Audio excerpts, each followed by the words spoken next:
चलिए क्या है इंटीग्रल कैलकुलस, ये नया टॉपिक स्टार्ट होने वाला है। ठीक है, इंटीग्रल कैलकुलस का सिलेबस क्या है?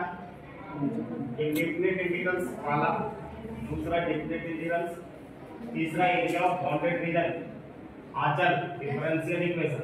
ठीक है, एप्लीकेशन ऑफ डिफरेंशियल इक्वेशन, इतना सा सिलेबस है। फिर इसके अंदर में छोटा छोटा पार्ट्स, फिर इसके अंदर छोटे छोटे पार्ट्स, इसमें भी दो पार्ट्स। ठीक है, और इसके अंदर भी पार्ट्स है, इसके अंदर भी पार्ट्स सिर्फ पढ़ेंगे। ठीक है, अब इंटीग्रेशन कहते किसको? What is the meaning of integration? Integration the inverse process of differentiation is called integration और एंटी डेरिवेटिव ना। सीधा सीधी जानना है कि डिफरेंशिएशन के जस्ट उल्टा प्रोसेस को ही इंटीग्रेशन कहते हैं। डिफरेंशिएशन किसको कहते थे? किसी भी पार्टिकल्स को छोटे छोटे पार्ट्स में डिवाइड करना डिफरेंशिएशन कहलाता था। और इंटीग्रेशन क्या है? छोटे छोटे पार्टिकल्स को सम करके बड़ा पार्टिकल्स बना देना इंटीग्रेशन कहलाता है। क्लियर है? इंटीग्रेशन का मतलब किसी भी पार्टिकल्स को जोड़ना, और डिफरेंशियल का मतलब होता है किसी भी पार्टिकल्स को डिवाइड करना, बांट देना, छोटे छोटे पार्ट में बांटना। क्लियर है? अब यहां से देखिए, ये सिंबल होता है किसका? इंटीग्रेशन का। इसका मतलब क्या होता है? समेशन ऑफ पार्टिकल्स, यानी छोटे छोटे पार्टिकल्स का सम निकालना। ठीक है, वो क्या हो जाएगा? बड़ा पार्टिकल में कन्वर्ट हो जाएगा। अभी देखिए कोर्स आता है इंटीग्रेटेड कोर्स। इंटीग्रेटेड कोर्स नाम सुने कि नहीं? अभी जैसे मान लेते हैं कि हम लोगों को अभी 4 ईयर का कोर्स आता है, बीएससी प्लस बीएड, यानी ग्रेजुएशन प्लस बीएड एक साथ। ठीक है, तो उसमें इंटीग्रेट हो क्या जाता है? 3 ईयर का ग्रेजुएशन का कोर्स हो गया और 2 ईयर का बीएड का कोर्स हो गया, सब एक ही साथ करते हैं तो 4 ईयर में कंप्लीट हो जाए, उसको कहते हैं इंटीग्रेटेड कोर्स। ठीक है, एमएससी बी एमएड एक साथ होगा। एमएससी है 2 साल का कोर्स, एमएड है 2 साल का कोर्स, लेकिन सब इंटीग्रेटेड कोर्स में करते हैं तो 3 साल में कंप्लीट हो जाएगा। क्लियर है? तो ये सारा फैसिलिटी प्रोवाइड किया गया है यूनिवर्सिटी के द्वारा। क्लियर है? तो ये क्या? The inverse process of differentiation is called integration, या तो फिर दूसरा नाम क्या होगा?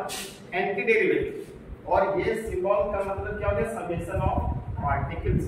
आखिर कहते किसको? इसको थोड़ा प्रूफ करेंगे। ठीक है, जैसे मान लें कि f कोई फंक्शन है, इसको हम लोग डिफरेंशिएट कर देते हैं d/dx। जैसे इसको डिफरेंशिएट करोगे तो इसका काम क्या है? डिफरेंशिएशन का काम क्या है? छोटे छोटे पार्ट्स में डिवाइड कर देना। ये बड़ा फंक्शन जो था इसको छोटा फंक्शन में कन्वर्ट कर देना। क्लियर है? अब यहां से हम लोग क्या करते हैं? ये dfx क्रॉस मल्टीप्लिकेशन करते हैं, क्या हो जाएगा? fx dx। आप इसको ऐसे भी लिख सकते हैं, fx dx equal to dfx। इस वाले पार्ट को इधर लिखें, ये वाले पार्ट को इधर करें। ठीक है, उसके बाद क्या कर देना? इंटीग्रेटिंग कर देना, दोनों तरफ इंटीग्रेशन कर देना, इंटीग्रेटिंग। तो जैसे इंटीग्रेशन करोगे तो रिजल्ट क्या आएगा? fx dx dx fx। Clear है?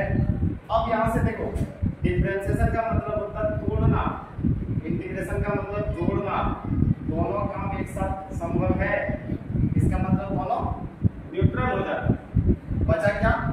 fx।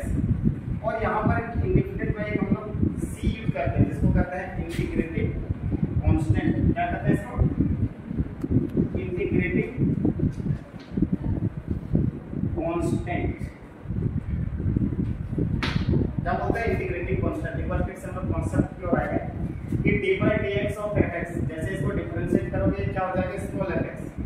क्रॉस मल्टीप्लिकेशन करें, इसको यहां से मल्टीप्लाई कर देंगे तो क्या हो जाएगा? dfx equal to fx dx। Clear है? इस पार्ट को इधर लिखिए, fx dx equal to dfx। उसके बाद क्या करते हैं? इंटीग्रेटिंग कर देते हैं, दोनों तरफ इंटीग्रेशन करते हैं। तो इंटीग्रेशन जैसे हम लोग करते हैं इस फंक्शन का, तो क्या हो जाएगा? d मतलब डिफरेंशिएशन और इसका मतलब इंटीग्रेशन, दोनों एक साथ नहीं होगा तो न्यूट्रल, यानी दोनों हट जाएंगे। क्या बचेगा? Function fx। और एक कांस्टेंट यूज करते हैं जिसको हम लोग कहते हैं c, और c का नाम क्या होगा? Integrative constant. समझ में आ गया? अब देखिए, छोटा फंक्शन का जैसे हम लोग इंटीग्रेट किए थे, बड़ा फंक्शन मिला। ठीक है,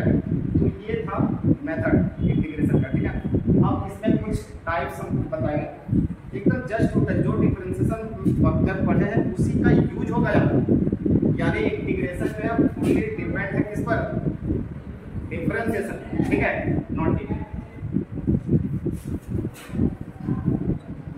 अब यहां से देखना है कि टाइप नंबर 1 क्या होता है, integration of x to the power n dx is equal to x to the power n plus 1 by n plus 1। थोड़ा डिफरेंशिएशन को याद कर लो, d by dx of x to the power n क्या होता था, n into x to the power n minus 1, n into में होता था, मल्टीप्लिकेशन में होता था, n minus 1 यानी -1 होता था। क्या होता था, इनवर्स प्रोसेस ऑफ डिफरेंशिएशन, वहां n minus 1 होता था, यहां n plus 1 होता था। मल्टीप्लिकेशन का उल्टा डिवीजन होता है, x to the power n plus 1 by n plus 1 plus c integrating constant. Clear है।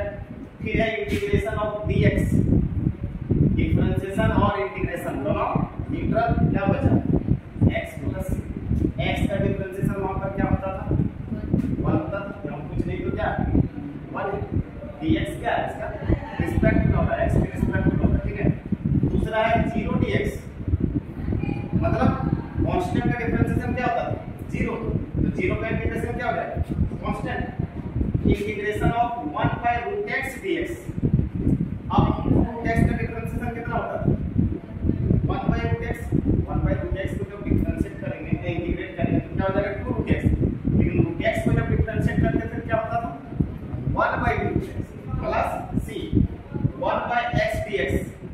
log x का डिफरेंशिएशन क्या होता था 1 बाय x dx, फिर e to the power x dx का सेम जो डिफरेंशिएशन में होता था वही इंटीग्रेशन में, वहां पर भी ईश्वर एक है, यहां पर भी ईश्वर एक ही, ठीक है।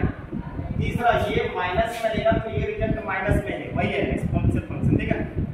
और है a to the power x dx equal to a to the power x by log a plus, यहां पर क्या होता था डिफरेंशिएशन में a to the power x log a into में होता था, यहां क्या हो रहा डिवीजन में, तो संतुष्टि नहीं हो रहा, ये हुआ कैसे, ठीक है।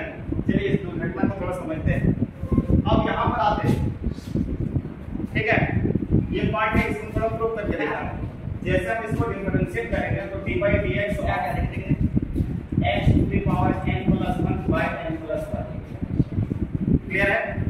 n प्लस 1 क्या है, कांस्टेंट टर्म है, इसको बाहर कर देना है 1 बाय n प्लस 1। अब x to the power n plus 1 differentiation थोड़ा समझो, d by dx of x to the power n क्या बोलते थे इसको, n into x to the power n minus 1। Clear है। n के जगह पर क्या रिप्लेस है n plus 1, तो इसको जैसे ही डिफरेंशिएट करोगे तो क्या होगा n plus 1 into x to the power n plus 1 minus 1। Clear है, ये दोनों कैंसिल होगा। अब ये प्लस 1 और माइनस 1 कैंसिल होगा, क्या हो गया x to the power n। अब देखो ये क्रॉस मल्टीप्लिकेशन चलेगा, यानी जैसे हम लोग इसको d by dx इसको यहां से मल्टीप्लाई करेंगे तो ये हो जाएगा x to the power n dx। एक बार फिर से समझ लें, d by dx of x to the power n plus 1 by n plus 1। Clear है। अब ये 1 by n plus 1 कांस्टेंट बाहर कर दिए, ठीक है। d by dx of x to the power n plus 1 इसको इस फॉर्मूला में सेट कर दो, n की जगह पर कौन है n plus 1, तो ये रिजल्ट क्या हो गया n into x to the power n plus 1। अब ये n plus 1 minus 1 ये दोनों कैंसिल, यहां 1 और 1 कैंसिल, ठीक है। तो x to the power n cross multiplication dx से इसका मल्टीप्लिकेशन हो गया, और ये रिजल्ट क्या हो गया, ये रिजल्ट हो गया क्या, ये बचा d x to the power n plus 1 bye कितना n plus 1।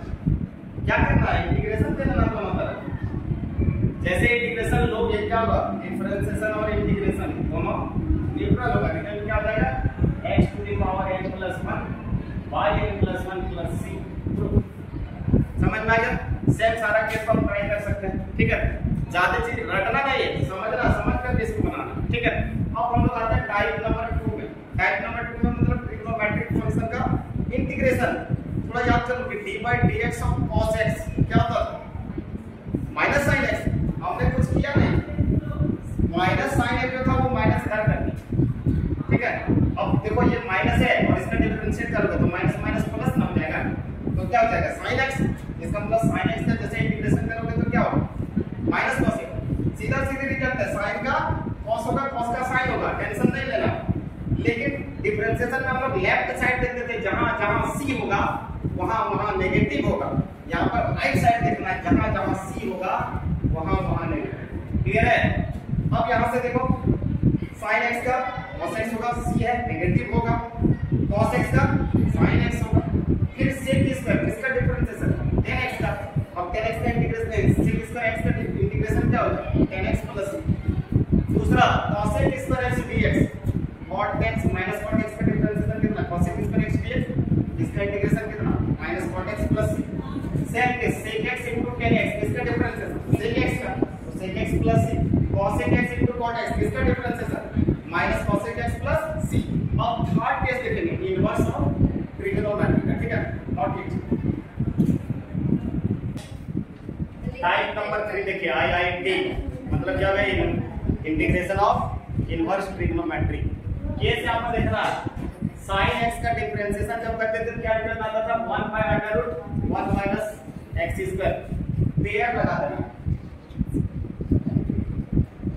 क्लियर है।